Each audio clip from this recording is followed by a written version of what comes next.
Really, I was a part of the social media era right when it started, and you have to learn that those same people that will talk so great about you the next day can say the same things negatively about you. So early on as a young player, it can really affect you.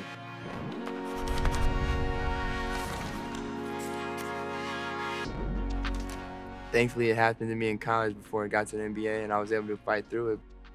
There's been a stigma around mental health and what we're going through. I think us as men in general, we like to hide our emotions and don't necessarily want to let everybody in on what's really going on or what we go through.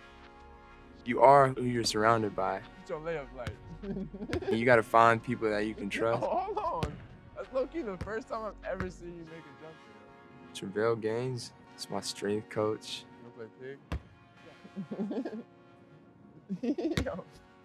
He's a big bro. I've known him first day we started training to get ready for the NBA. That's the person that was there for me. The kid that really pays attention to social media really can affect like how they feel about themselves. It's not easy for everybody to get through.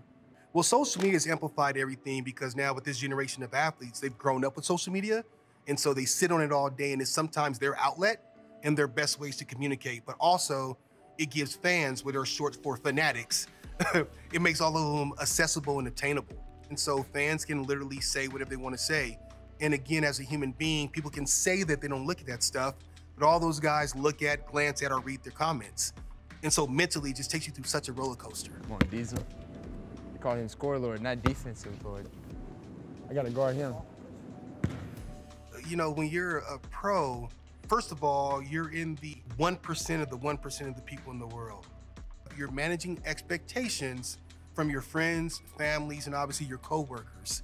And the pressure of just playing a sport that you started playing when you were very young for free to where it becomes a big business, then you have this organization that's on your back, right? Then you have the city that's on your back. The city of Atlanta want to win. They want the Hawks to win. They want to bring a championship to Peachtree. And that really lies on the shoulder of Trae Young.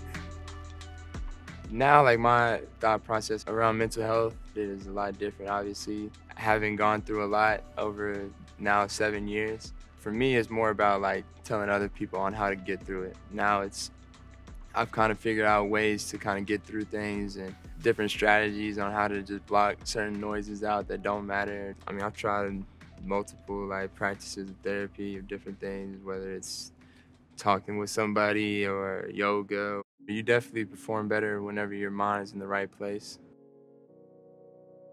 I've been in the training business for almost 20 years. When I first started as a strength coach, it literally was about toughness. I was a part of the problem, whether it was football, baseball, or basketball.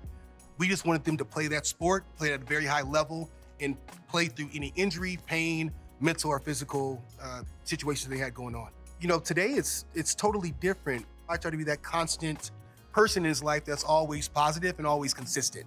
You know what I mean? Like he probably told you, when I see him every day, it's the same thing. How you doing, man? How you feeling? How's your body doing? Because the ups and downs of being a professional athlete, mentally, it's almost impossible.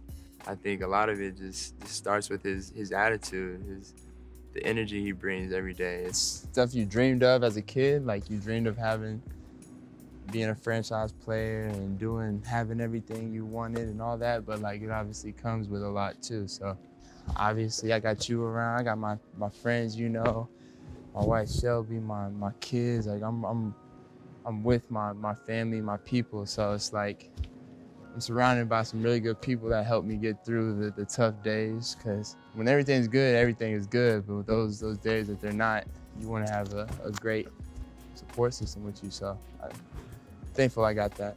Trae is just a naturally introverted, quiet kid. He has just been able to express himself by going out and showing people what he does on the court. I'm ready for the season. I can't wait for it. It's gonna be the best year.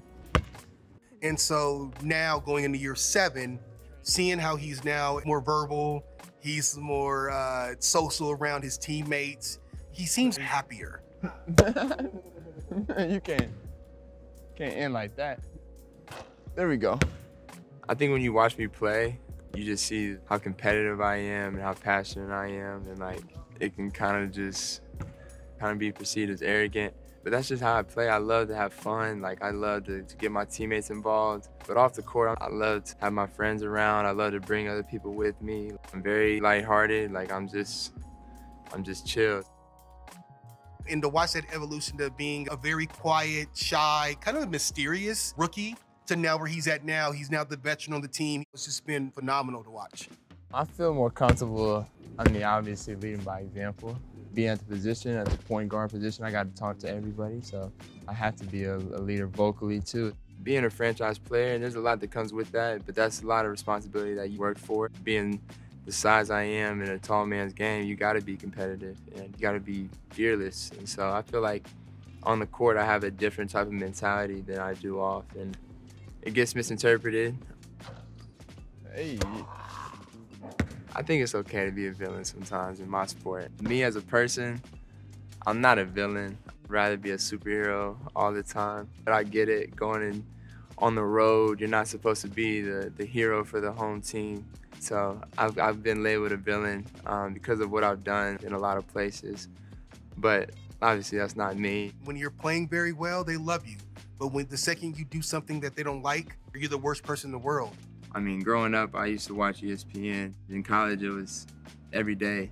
I was on my favorite platform, and we got later into the season, and the schedule got tough, and we weren't winning as much, and it just felt like the narrative of everything just changed. And being 19, I think that was really a real stepping stone for me. And anybody that needs help or anybody that is going through things, they should always speak up. And for me, in my case, like, I felt like I didn't need it. And the thing is, me and my old college coach, we don't talk every day like we should or like I would want to, but I'll never not appreciate him because he changed my life with introducing me to somebody that I still speak to all the time now. Trae Young. I always wanted to be perfect, and I think one of the best things that was told to me was I don't have to be. As long as you try your best every day and you try to be the best version of yourself, it's okay. All right, my man, you know. Working, man. Yes, sir. Yes, sir. You know.